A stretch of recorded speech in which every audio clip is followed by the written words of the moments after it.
Hello, everyone. Welcome to our virtual Six Bridges Book Festival. We're so glad that you've joined us this evening. Tom Bissell will be sharing his latest compilation of short stories called Creative Types, and Kevin Brockmeier will read from the Ghost Variations, 100 Stories. We have unofficially dubbed this panel as the Uh-Oh panel, since both authors have had their books delayed till 2021 because of the pandemic.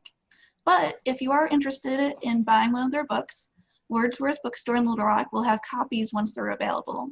In the meantime, Wordsworth carries previous novels by both authors, including The Brief History of the Dead by Brockmeier and Extra Lives, Why Video Games Matter by Bissell.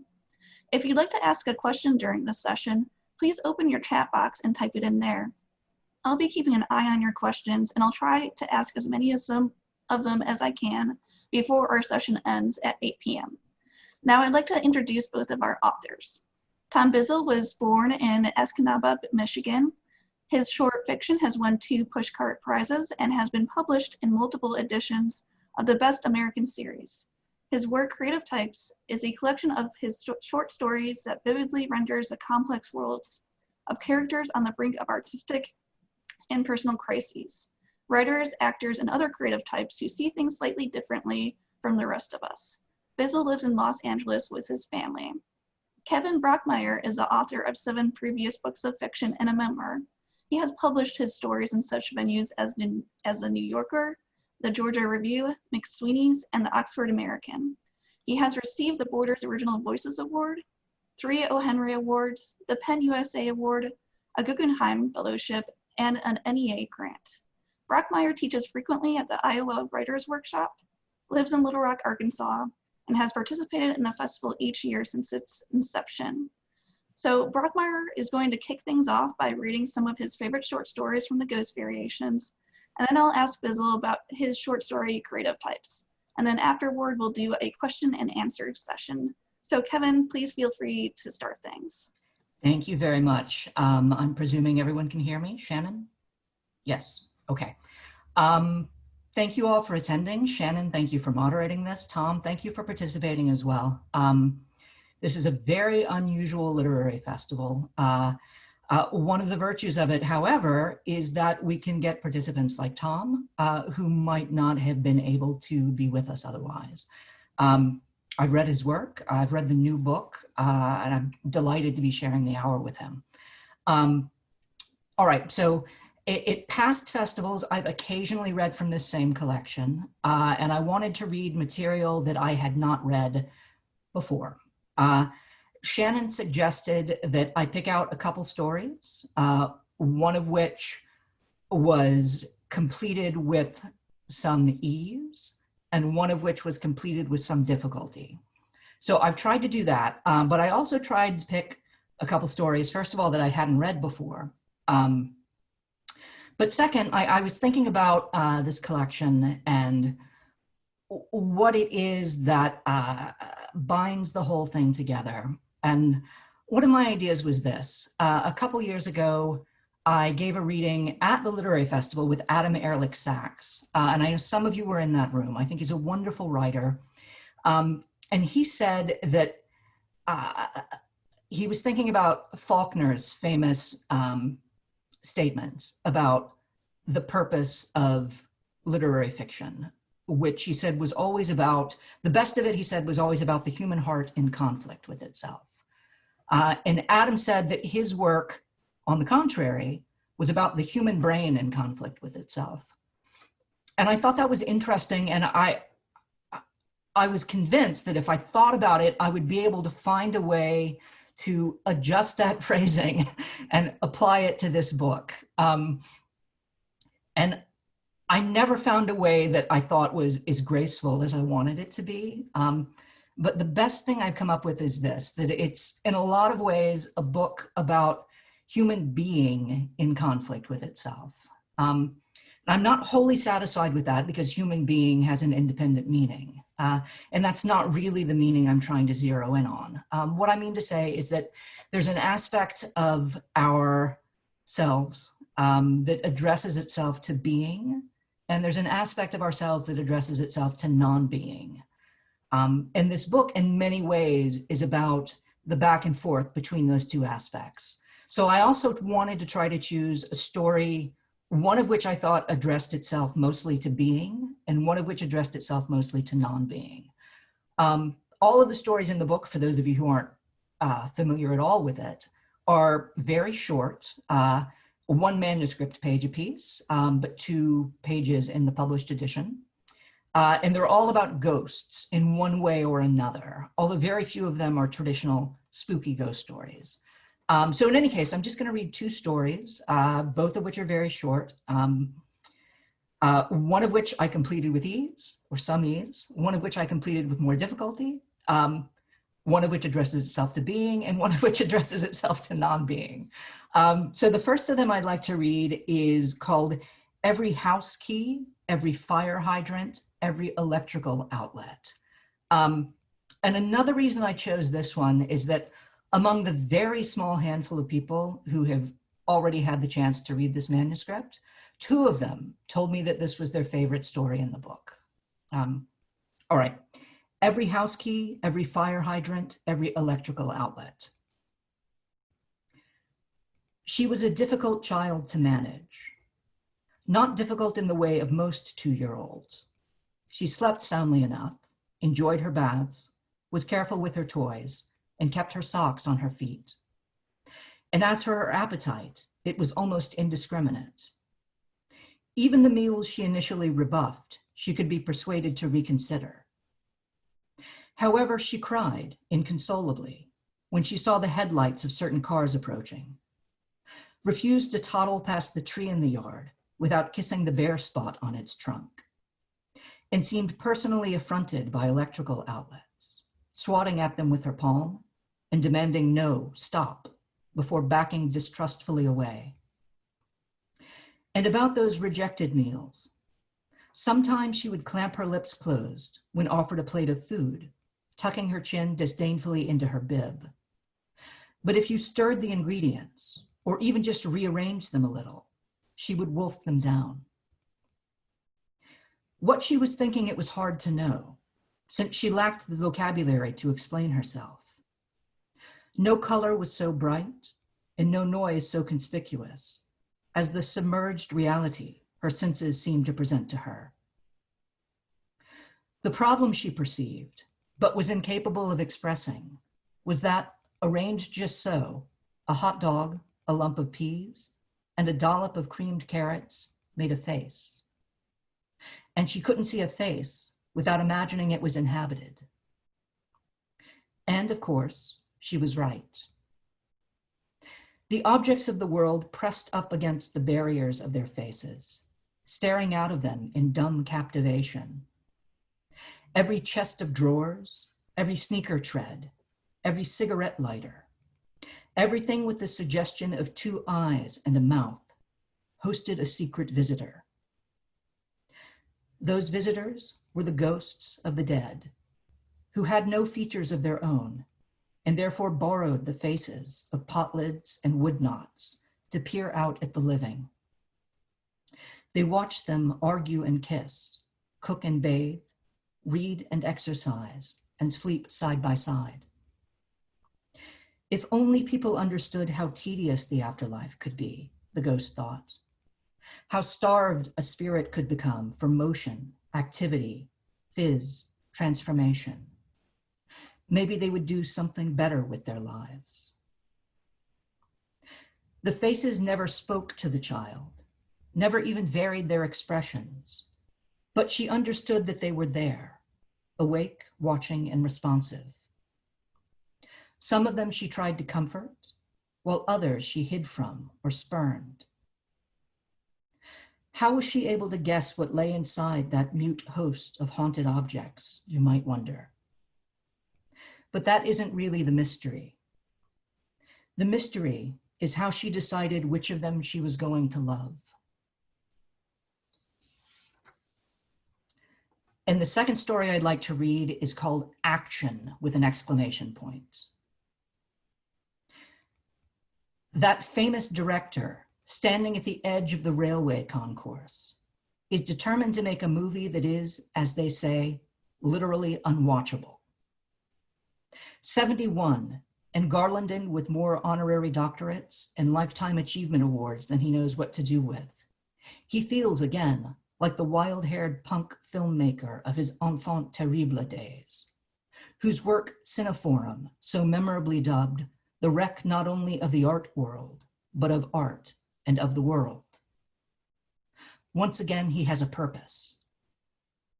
The movie he is preparing to film will, he believes, constitute his single greatest achievement, if that is, it is, as he hopes, literally unwatchable.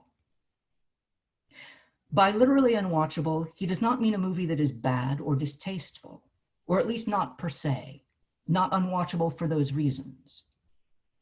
Nor does he mean a movie that is incompetent or maladroit. In fact, the very opposite. No, the movie he intends to make will be unwatchable in the strictest possible sense of the term, because it genuinely cannot be seen. Now, there are several ways in which a movie that cannot be seen might be said to be unseeable. One, it might not exist, or might exist only notionally, as an idea or a thought experiment, rather than a series of moving images. But the famous director considers such subterfuge beneath him. Two, it might be shot, processed, or shown in such a way as to prevent its own observation. For example, using film that records only ultraviolet or infrared light, or projected onto a small screen several miles distant, or a high screen several miles in the air. The famous director regards these options as one-offs, art installations, and not the kind of honorable proletarian filmmaking to which he has always aspired. Three, it might be unwatchable not because the medium itself forbids observation, but because no one remains to do the observing. Imagine, for instance, a movie documenting the release of a toxin that, over the course of 6 or 7 weeks, while the footage is in post-production, will cause the swift and cascading annihilation of all life on Earth. Theoretically, the only gamble in such a case would be the classical one. That is, whether people are transfigured into souls, ghosts, upon dying, and therefore, at least ostensibly, capable of watching a movie, or whether they are discharged into the blackness of oblivion. The famous director is, as it happens, in possession of just such a toxin.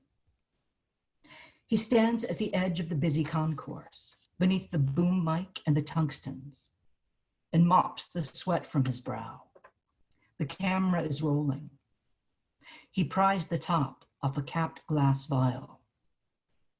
It produces the tiny, almost humorous champagne bottle sound that children make when they pop their fingers from their mouths. In no more than 7 weeks, if he has gambled correctly, the movie the famous director is shooting will be ready for viewing and yet unwatchable. The perfect capstone to his long and innovative career.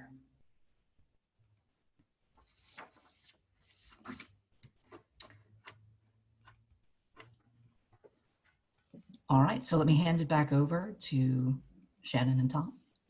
Great, thank you, Kevin. You're welcome. So for Tom's part, he would like to focus on a specific short story in his book of short stories. And I felt like as an overall theme of the book, Creative Types, I felt like a lot of your stories demonstrate the exhaustion. A lot of your creative protagonists try to fight and oftentimes succumb to. And so I felt like in particular in the short story you'd like to focus in on, which shares the same title as your book, Creative Types. A married couple who fear becoming like all of their married friends after having a kid try to enliven their marriage by hiring an escort, but it actually amplifies the couple's own fatal flaws. And so I was wondering if you could just kind of go into detail the backgrounds of the characters involved and how they kind of work with and against each other. Yeah, as Shannon said, the title story is, I think my daughter is watching this, and I'm now rather self-conscious about this. Sweetie, if she's watching, turn this off now. Thank you. The title story: this married couple, as you say, hires an escort to spice up their marriage. And the thing that I wanted to do, and maybe you sense this, maybe you didn't, is that I wanted to write a kind of story that was extremely filthy, but also kind of sweet, that had a kind of good-heartedness to it. And try to write about a marriage in which things are really happy and good, but as you say, the exhaustion is part of it. And so they hit on this idea to spice things up and bring this woman into their home, and things don't really go very well. She has a little bit more history than they're anticipating. And the centerpiece of the story is when things start to go a little wrong, she decides to give them the lowdown and tells this long story involving a friend of hers that was also in sex work, but did not have as lucky or fortunate an outcome as she did.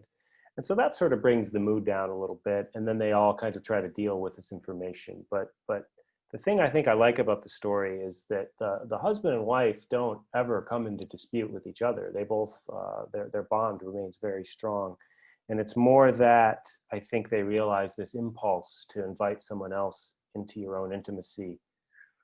They're going to bring their ideas of intimacy into your relationship. And that's going to give, typically in these kinds of stories where people try to invite someone else into their relationship, it reveals the cracks between the two people, right? And what was more interesting to me was that two people invite someone into the relationship and their relationship remains fine. It's just the ferocity and the vividness of seeing another person's cracks that sort of maybe drives them closer to each other. So I guess the other thing that I would say is it's a story about a guy, the male character is a sort of a failed short story writer, and the woman character is a successful Hollywood producer. And so it's a story where the guy is basically a house husband, and the woman is the one with the earner of bread, the wearer of pants in the family. And that was another dynamic that I thought was sort of interesting to try to explore, because I'm someone who is I started out as a fiction writer, and I kind of became a nonfiction writer by accident. 8 of my 10 books are nonfiction. But I still think of myself as a fiction writer. I just don't happen to write it that often. And so I've always really been bugged by stories about writers. And then I kind of realized that I'd written an entire collection full of stories about writers. I'd written like a string of short stories in the last 10 years, all of which are about writers, almost all, I should say. And so I thought that, to just make something of this, like, what did it mean that I kept writing about people not terribly unlike myself emotionally? The experiences they have are sometimes very different from mine. But and I guess the story really came out of something that Jim Harrison had said to me. I don't know if you guys know Jim Harrison, but he's a novelist and a writer that I did a profile of several years ago. And he said something that kind of stuck with me. He said that there's a lot of writing about libido that's out of control. But he's like, you see, relatively little writing about people's libidos when they start to die away. And, he was a very libidinous man, Jim Harrison was, as he wrote about himself. And he sort of described something that was kind of interesting. He's like, when it starts to go away, because he was in his 70s when he told me this, when it started to go away for him, he felt pretty peaceful about it. And that's I guess the other thing the story is about, is like a male character kind of realizing that the journey he's on now toward a less libidinous place in his life, is he sort of says goodbye to it with a certain amount of peace.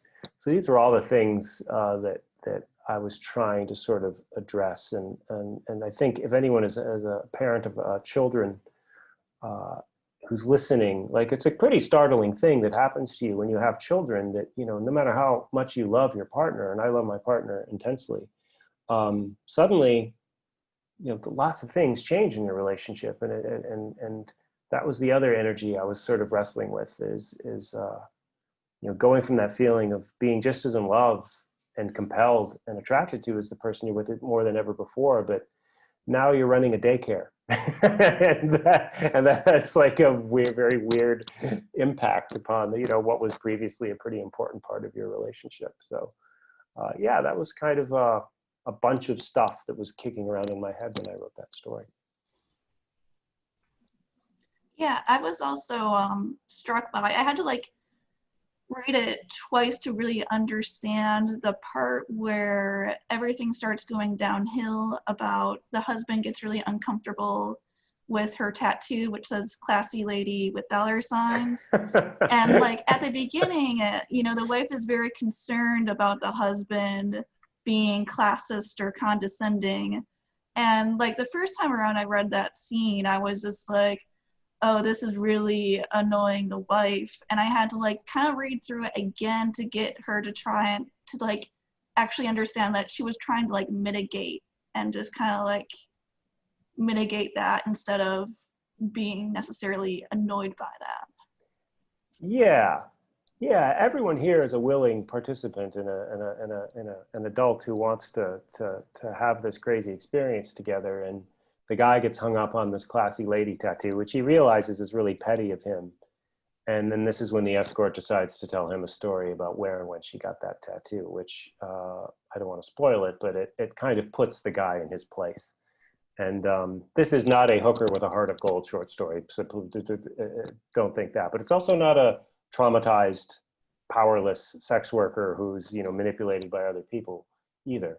I think the dynamic in the story is, I hope, more interesting than that. And everyone does have a pretty good time at the end, but there's a kind of note of sadness at the end that I think struck at something that I was pretty happy with. So it's a filthy, good-hearted story. All right, so we can open things up for the question and answer.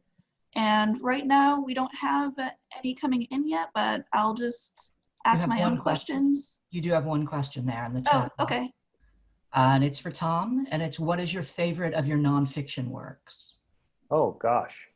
Well, my favorite of my nonfiction works is also my worst selling nonfiction work by like a magnitude. I went to Vietnam with my father in 2004. My father's a Vietnam combat vet.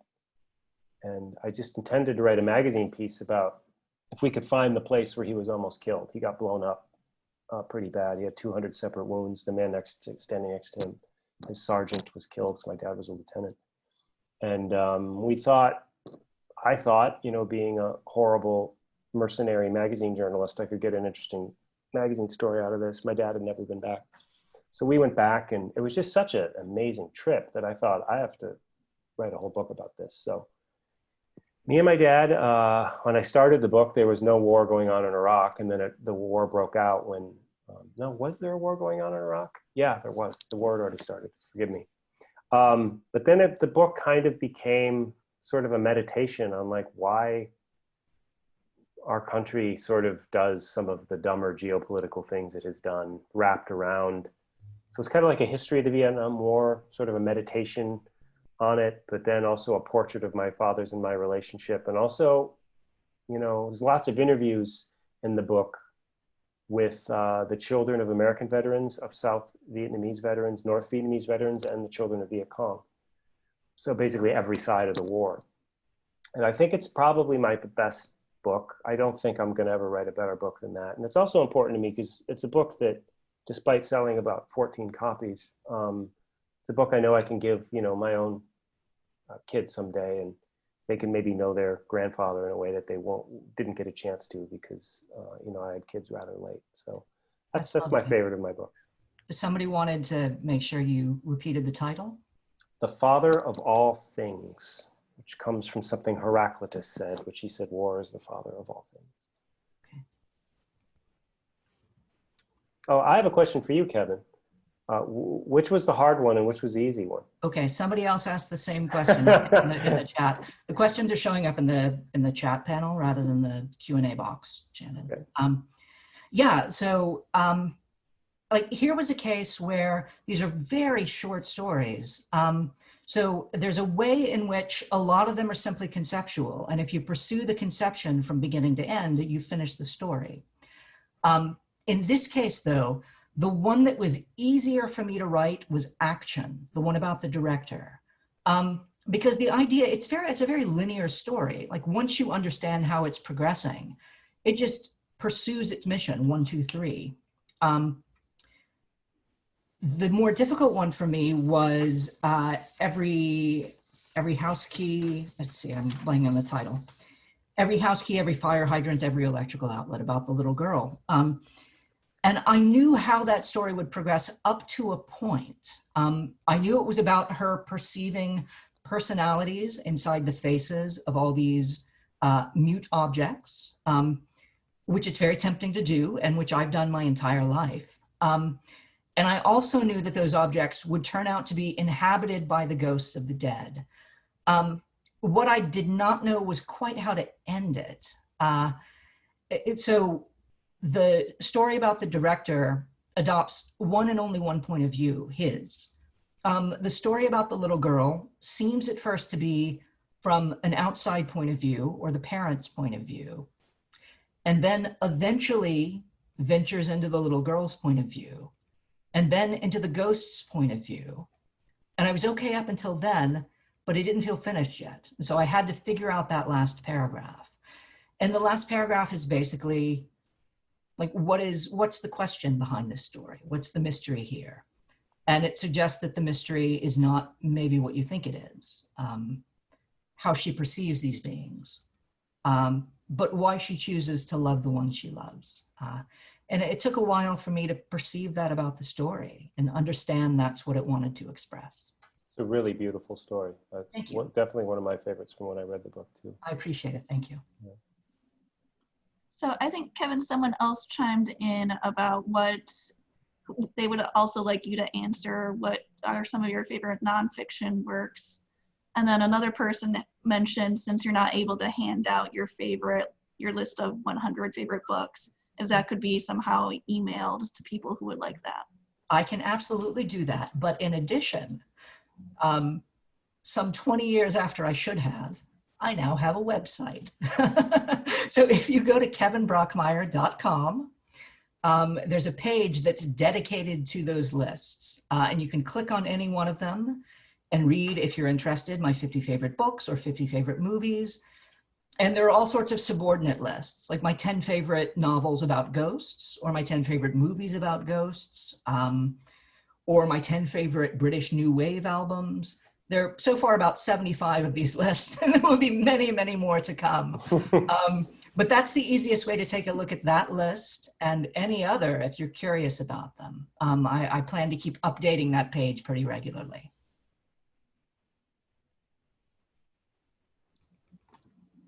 And we got a question from Brad. Tom, can you talk a bit about your work on The Disaster Artist?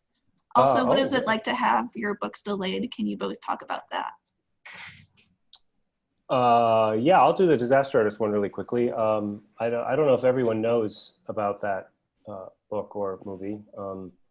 So about, 11 years ago, I wrote a piece in Harper's Magazine about this famously bad movie called The Room. I don't know how many of you have seen it, perhaps some of you. And it fascinated me. I thought it was an absolutely fascinating film. It's made by this famously bizarre man named Tommy Wiseau. So I wrote a piece about it for Harper's Magazine, and then this guy, Greg Sestero, who was the co-star of the movie, got in touch with me and said, hey, if you're ever in Los Angeles, look me up. I'd love to grab lunch. And I just thought he was some dude who answered a casting call and showed up and got cast in this horrible movie. But I found out that he and this director, Tommy Wiseau, had actually had this long, involved story when we had lunch. And I said, wow, you should write a book about this. And he said, well, it's kind of why I wanted to talk to you. Would you be interested? And I was like, no, I don't really write books with other people. Sorry. The more I thought about it, the more Greg and I talked, and the closer we got as friends, the more I realized Greg was, this is not to compliment the book that resulted, but to me, it felt like a great Gatsby for our times. Like just their story was so fascinating. So Greg and I worked on this book. It started out with me just interviewing him for hours and hours, 26 hours of tape. I turned those interviews into chapters, and then Greg rewrote them, and then I rewrote them, and then Greg rewrote them, and then suddenly we had this book. While we were working on it, Greg kept saying, you know, I have a feeling this is going to be a movie. And I just kept saying, yeah, the book about the making of a bad movie is going to be turned into a movie. I was like, keep dreaming, dude. And I'll be goddamned if Greg wasn't right. You know, right after it came out, Seth Rogen and James Franco bought the film rights, and that was pretty cool. But yeah, I bet stuff optioned. It never happens, it never gets made. And then they made it. So it was sort of a bizarre, crazy ride. And it was a cool thing to happen because it was really, you know, it's Greg's book. We wrote it together, but it's really his story. So I had a wonderfully outside view on this whole thing that, you know, it was kind of like an out of body experience, except I don't really have a way to finish that. But it was great. It's one of the, I think it's a very fun book. I'm really proud of it. We wrote it super fast. And it's, you know, by far the best-selling thing I've ever done. So, yeah. And then the delayed thing, Kevin, would you like to talk about that? Yeah, of course. Let me preempt myself very quickly, though, to ask Tom, you have a story in this book about James Franco and Seth Rogen. And I was wondering, like, is this based in any way on your personal interactions with them? Yeah, so that came out of a thing where there was a brief moment where James and I were going to write something together. And I invented this assistant, like the world's worst assistant. It's a short story told from the perspective of a character whose name is James, who's a movie star. But clearly James Franco. And it's just this assistant who just messes everything up and makes a bad situation even worse. It takes place during the week that James Franco hosted Saturday Night Live. And so it grew out of some of the conversations that he and I had about that. And, you know, even though it's about those guys and they're named, I mean, I hope you didn't read it as like a secret, sneaky, like portrait of them. Yeah, yeah.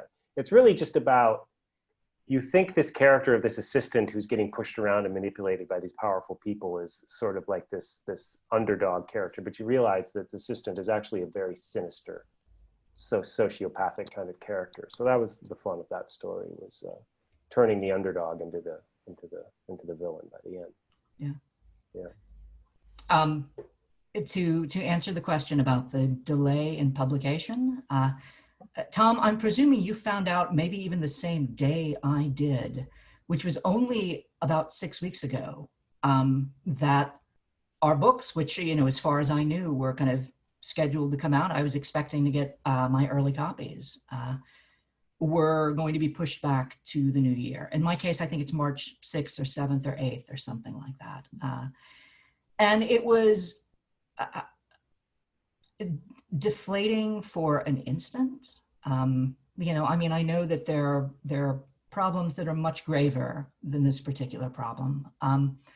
But I realized once I got the news that I had kind of been structuring my vision of the rest of the year around the publication of this book. And that was just no longer ahead of me. So I had this kind of vista of unoccupied time. And it wasn't more than a day before I understood like what was going on. It's hard to know. One of the reasons traditionally my books have always been published in the winter or spring, January, February, March, April. One reason this book was going to be published in October is because it's a book of ghost stories. And it just seems so nicely tailored to the Halloween season. And it's a shame that will not otherwise be able to happen. But it might turn out to be for the best for this particular book. There's no way of knowing. But I mean, this is a lot of books that were not otherwise scheduled to be published this fall, that were supposed to come out in the spring or over the summer, were bumped to the fall because of the pandemic. And also, like, everybody's attention is occupied, like not only by the virus, but also by the election. So it could be that by March there will be maybe a little more eagerness for people to discover the kind of book I've written. Tom? Yeah, real talk here. This has been hard for me and for everyone probably. Pandemic, a lot of things in my life have kind of blown up in my face because of it. The book getting moved was just yet another thing that kind of blew up on me. But as Kevin said, I just think about, there are millions of people in this country who literally don't know how they're going to pay rent or get food for their families. I have not obsessed or thought about it at all. I mean, it was brought to me as this is what we're doing. My input was not asked. What I love about publishers though is like when they stuck my book a month before, the most contentious election in our history, they were like, we think it's a good time for it because, it might have a good fighting chance in there because there won't be a lot of fiction published on time. We really think this is the best date. And when they moved it, they were like, it was a terrible place for it to be stuck in the first place anyway. This is much better for it. And I was like, they're going to find their justification for it no matter what. And that's, having been an editor, I spent most of my 20s working for book publishers. People make the decisions they do for, never for reasons they haven't at least thought a little bit about. So they're a wonderful publisher. They could publish it whenever they want. It's fine. I'll live. There are bigger things to worry about, just in my immediate life than when my book comes out. So yeah, it's fine. It has not been a painful or hard thing at all. Tom and I we share a publisher. We're both with Pantheon. We've both been there from the beginning of our publishing careers, which started around the same time. Exactly the same time. We both signed with the same editor, Jenny Minton, who left the business shortly thereafter because she had twins. And we're kind of passed on to somebody who's been our editor ever since. In my case, it's Edward Kastenmeier. I think he's been a champion for my books. So, I mean, if he thinks this is the best thing, then I'll acquiesce to that. I had no choice anyway, but I have faith in his good intentions. Yeah. I'm going to skip ahead to this really quick question. Does Tom also have a website that we can mention for people to get more information on your books? I not only have no website, I have no social media presence at all, and I have a flip phone. So I'm living like it's 1999. No, I have nothing. Okay. No, I'm very analog. All right. So, question for Kevin. What is flash fiction and what is your interest in writing in this format? Okay. I've been reading lots of flash fiction over the past few years and have been, my writing life often follows my reading life. Whatever I've been most invigorated by as a reader is what I'll turn my hand to as a writer. That seems to be the case. So I've just been discovering lots of flash fiction that I loved. And like at bottom, flash fiction only means a very short story. A writer I admire tremendously, Peter Orner, often writes flash fiction. And he says that there is no distinction to be made between a very short story and a short story. That a piece of flash fiction just happens to be a page or two long. But it needs to fulfill all the demands of a standard short story. I don't know whether that's true or not. I've been thinking this over and kind of trying to come up with some theories, I suppose, about how flash fiction works. Largely because I teach every so often, and I'd like to be able to talk about it in a way that's more than just instinctual. This was mostly a seat of my pants book. I tried to feel my way through each story and figure out what seemed right. But here I've got two ideas, theories about flash. And I don't think that they're complementary. They might even be competing. But one of them, so if a story is meant to offer up a truth, because flash happens so quickly, it has to offer up a quick truth. Basically, that means something that everybody already understands and just needs to be reminded of. And flash is not by necessity a fantastic form, which is to say not by necessity in conversation with fantasy. but it's very well suited to fantasy because I think fantasy does tell a quick truth that everybody does innately understand, which is that the world is not really what we think it is. And it just seems to erupt naturally from the form, like an expression of that truth. The other idea I've got, I've adapted maybe from the writer Julio Cortázar. There's a wonderful series of lectures he gave in the early 80s that were published within the past, say, 5 years in an English translation in a book called Literature Class. And he makes a distinction between the novel and the short story. And he says that the novel is an art of prolongation, much like a film. And what's satisfying about it is the way you can watch its incidents unfold gradually over time. A short story, he said, is more like a photograph. And one of the things that's fascinating about a photograph is that it's a still image and you can't see beyond the edges, but it suggests that something is happening beyond the edges.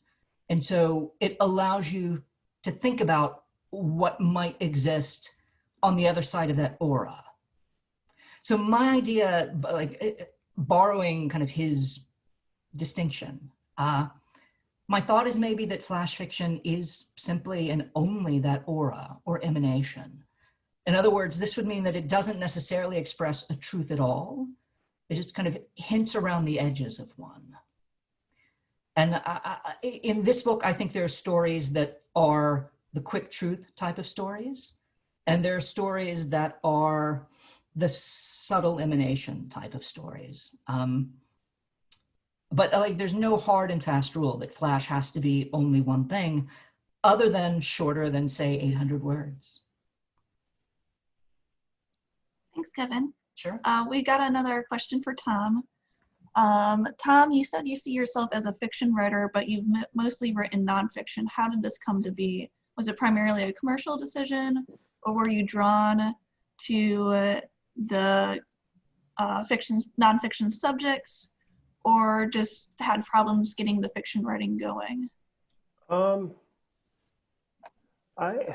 boy, I don't know. Your career just kind of happens to you. You know, if you're lucky enough to turn a creative hobby into a way you earn a living, you kind of just follow what's working.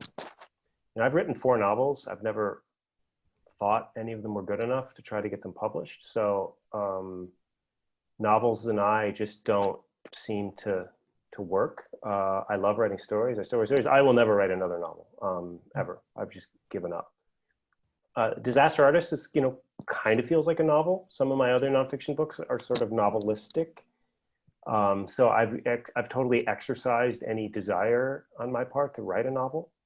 So as long as I can keep writing stories occasionally when I get time and keep writing nonfiction, I'm totally happy for that. So yeah, I couldn't tell you what happened. I just kind of written the things that availed themselves to me and tried to do as good a job as I could. Yeah, careers are weird. You don't really you have less control than you think. Thanks. Kevin, you have a question coming in. Have you had experiences with ghosts? How did you get interested in writing about them?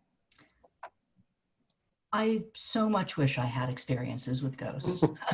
I would love to have any experience of the supernatural or the transcendent. I haven't, though. There are a handful of stories. There are a couple of stories in the book that are vaguely true stories, but the ghostly portions of them are not the true parts. So I've always been interested in the fantastic. And it did seem to me that ghosts as a subject would offer me a lot of possibilities. What I knew about this book before I even began writing it was that it would be a book of 100 very short stories. And like that was in place. And I was working on other material, and eventually I thought, well, ghosts. I realized that I had a number of ideas that were oriented around ghosts. I've written one previous ghost story called The Ghost of Travis Worley. It was part of a book called The Truth About Celia, a novel called The Truth About Celia. And I do remember, I've also written a couple of novels for children. And when I've spoken at elementary schools, oddly enough, one of the questions that I got over and over again is, have you ever written a ghost story? And now if I ever visit an elementary school again, I can tell them I've written 100 of them. I don't know how many of these would be appropriate for an elementary school audience, but yeah, so that was at the heart of it for me. There were a handful of novels and movies about ghosts that I admired as well. And again, you can find the lists of my 10 favorite novels about ghosts and my 10 favorite movies about ghosts on the website if you're curious. But I printed them out just in case this question came up. And so I'll just tell you my favorite novel about ghosts and my favorite movie about ghosts, one of each. The novel I've mentioned at the Lit Fest before, and it's by a writer who's visited the Lit Fest and whom I had the pleasure of introducing. It's A Fine and Private Place by Peter S. Beagle. Beagle is best known for a novel called The Last Unicorn. A Fine and Private Place preceded it. He was very young. Like 21, I think, when it was published. Is he like 90 years old now? He's, I think, nearly 80. God, he studied, he got a Stegner Fellowship. He was there alongside, I think, like Ken Kesey and like some other extraordinarily accomplished writers. But he's still alive, he's still writing, he's still one of my favorite writers. There is, in fact, a list of my 5 favorite Peter S. Beagle books, if you're curious. But A Fine and Private Place is at the top of that list. It's been in print ever since he wrote it. He published it around 1960 or 61, I think. And it's about just some ghosts inhabiting a graveyard, 2 of which are a young man and a young woman, and they find love with each other beyond the grave. And it's, I think, a wonderful, funny, humane, sort of pleasurably sentimental rather than sappy work of fiction with like a prose style that brings me nothing but joy. The movie is The Eclipse, which is an Irish film directed by Conor McPherson, came out in 2009. It takes place at a literary festival in Ireland, but is oriented mostly around the experiences of sort of a driver for the festival whose wife died. And he begins to receive glimpses of her as the movie passes. And she seems to be a very threatening presence. He has begun to move on with his life. She seems to be a very threatening presence. And I mean, I suppose I'm just gonna spoil this. But I've watched this movie more than once, and even kind of knowing where it goes, it hasn't changed the effect for me. So you're convinced that you're watching a horror movie and that something terrible is going to happen to this man. And late in the movie, he sees the ghost of his wife one last time when he wakes up in the middle of the night in his bedroom and sees her at the foot of his bed, what had been their bed. And you just experience this tingle of horror at this apparition. And then you realize, as he realizes, that she's allowing him to move on. You know, she's actually there to say, it's fine. Like you can resume your life. You can find love again. That's okay with me. It made me weep the first time I saw it, and it's made me cry every time since. An extraordinary movie. I don't know how easily streamable it is, but there is a DVD available. So yeah, a long answer to that question. But we do have a follow-up question about the ghost variations. Is it based off of the Japanese storytelling game that when a group of storytellers get to 100 stories, a ghost would appear? No, I knew nothing about that game. Yeah. But like whoever asked the question is going to have to tell me more about it. I know that there is a strong tradition of ghost stories in Japanese narrative. There's some Kwaidan by Lafcadio Hearn, who's actually an American, but like spent much of his life in Japan. It's a famous book of Japanese-inspired ghost stories published about a century ago.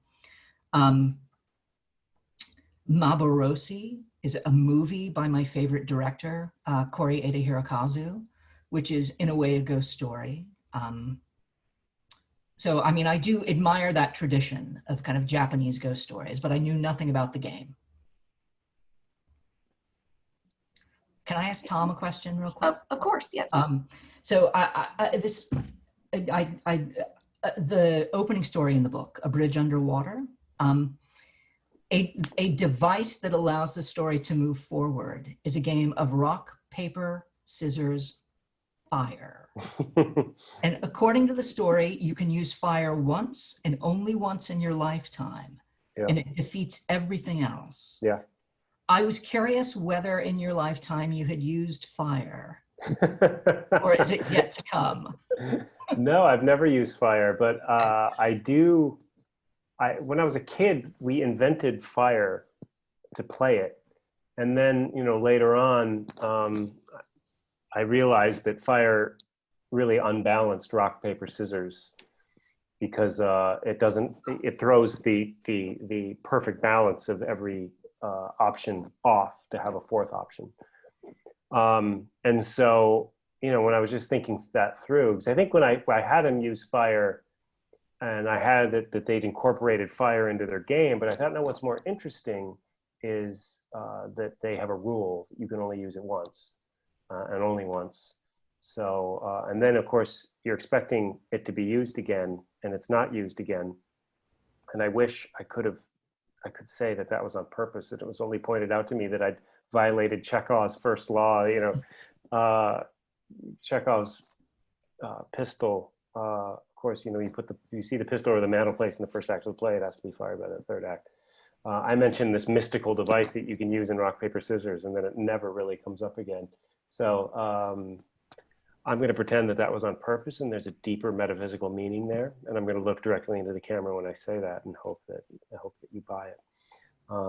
But a lot of other stuff happens in that story, obviously, and yeah, it's just a strange little rock, paper, scissors tradition I invented, not entirely sure why. And Kevin, I have a question for you. You write so beautifully and so feelingly about children, and I know you've written these 2 children's books. Can you, I would love to hear you talk about that, like what, like where that comes from for you, and what informs it? Yeah, I would say a few things. One of them is that, again, as a reader, I still devour children's literature with pleasure. You can also find a list of my 50 favorite children's books on that. Daniel Pinkwater is an author who's of particular importance to me. A book called Alan Mendelsohn, The Boy from Mars, was my favorite book when I was about 10 years old, remains one of my favorite books today. In addition to that, I suppose there are people who have their gaze turned to the future and people who have their gaze turned to the past. And I've just always been a person who had my gaze turned to the past. I spend a lot of time reminiscing and reflecting, trying to deepen my past experiences by kind of imaginatively re-inhabiting them.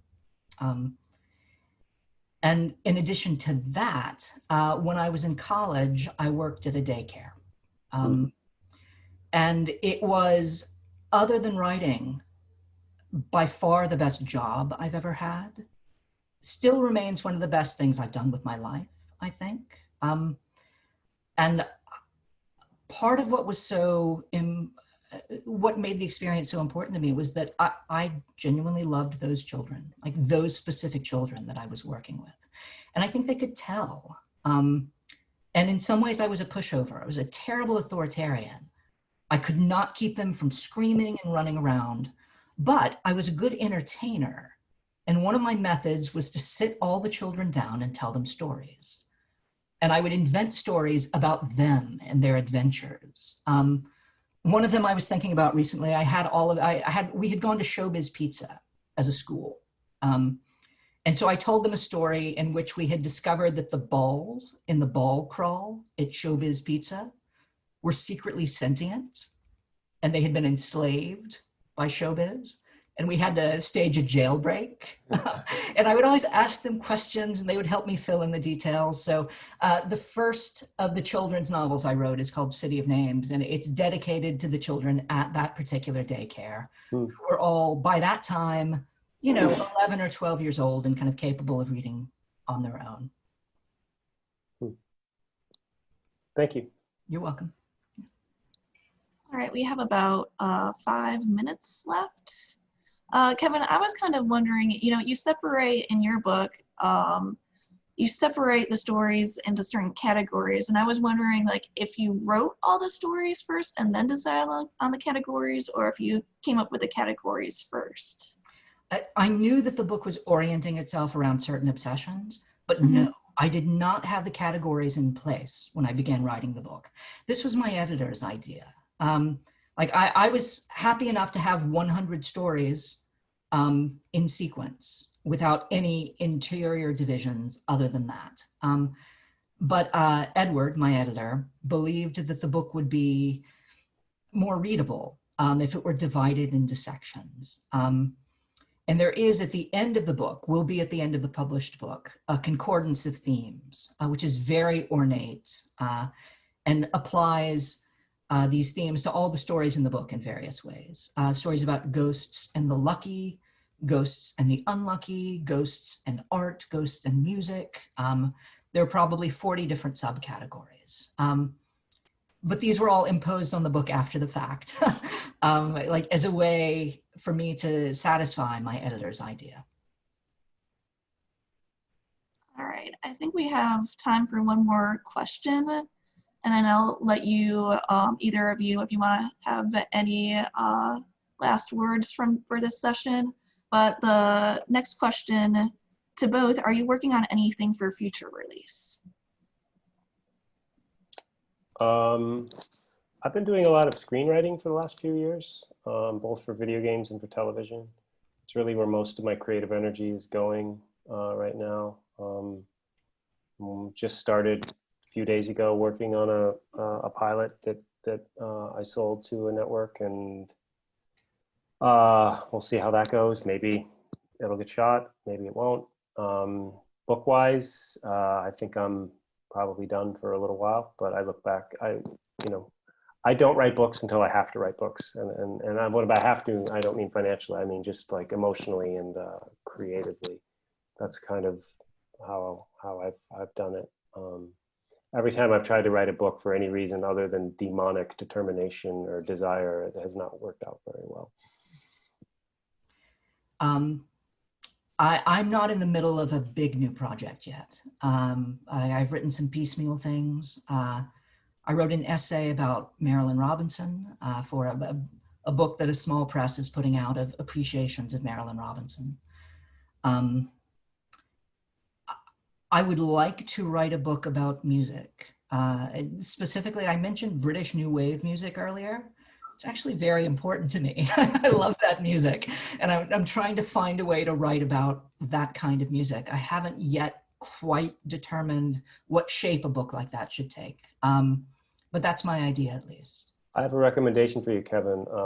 Craig, what the hell is his name? The book is called 1, 2, 3, 4, The Beatles in Time. Okay. And it's, I don't know if you're a Beatles fan, but it's a book about the Beatles that's not really chronological. It jumps all over the place.